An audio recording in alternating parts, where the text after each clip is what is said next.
You might just call it a crash course on immigration education. Non-English speaking students in New York State, well, they're going to get expanded bilingual classes next year, but it's going to come at a cost, not to them, to the kids already in school who will see their programs likely cut across the board to pay for it. Other states could be following suit. And Charles Payne, a lot of this picking up steam with these tens of thousands of illegals who were rounded up this year are now filtering across the country. We're going to see a lot of it. We are going to see a lot of it. Listen, if we're going to have the kids from, we do have legal immigration and people do come here from other countries and their kids can't speak the language. I think you teach kids how to speak English early on, and that's it.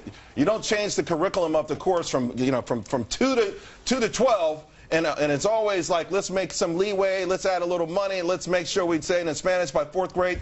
Teach them in the kindergarten, teach them in 1st grade. You got it? Good. Now let's go off to the races. That's one thing. Now, with the illegal immigrants, I got to be honest, I really think it's not right that we take money from Native American-born school children to spend on kids who have come here illegally. And all it does is it hurts the people who are born here, but it also incentivizes people to keep sending their kids here. You know, Ben Stein, you're the lawyer, and apparently we quibble over this, whether it's the law or whatever, but we do it, and the argument is you have to do it, illegal or not, you have to do it.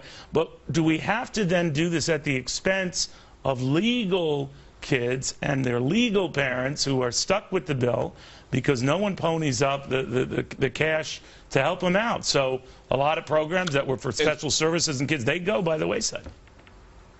Well, it's a question of proportion, really. I mean, it's good to have those special programs. We all want kids to have special programs in transgender education and so forth. But it's most important that these kids speak English. That is vitally important. And I think there's a matter of proportion here. We're talking about a very small amount of money to achieve a great deal of good. I want them all speaking English, watching English TV, watching cops on TV to learn what they should and should not do.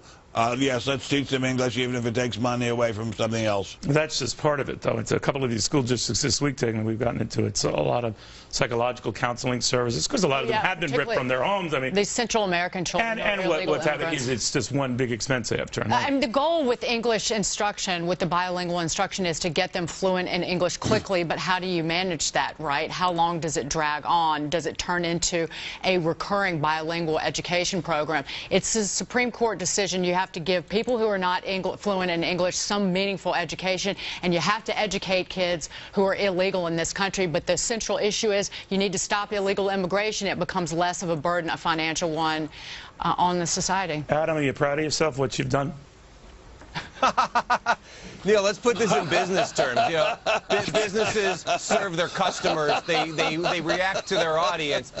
It was funny, not that funny, babe. I mean, come on. All right. It was damn funny. I think it's totally appropriate. Because I love you, Adam. But go ahead, finish that point. Totally appropriate that they do the best job they can to educate the children in their school district, period. All right. Ben, I'm agreeing with you, by the way. I think it's absurd that we make it. This is the first time we've ever had immigrants in the country, so we have to do all these programs. I mean, for many years, New York City school system did the melting pot approach. You came here, you were immersed in English, you learned it. I know Italian immigrants that did that. We can do it now. We don't have to spend a lot more money. And bilingual education, guy, is a scam. By the way, you seem very well versed on Italian-American issues. Yes. Touche. Yes. All right. Well, a global warming game changer this week that could put a big old freeze on jobs. The Forbes gang heating up for that debate.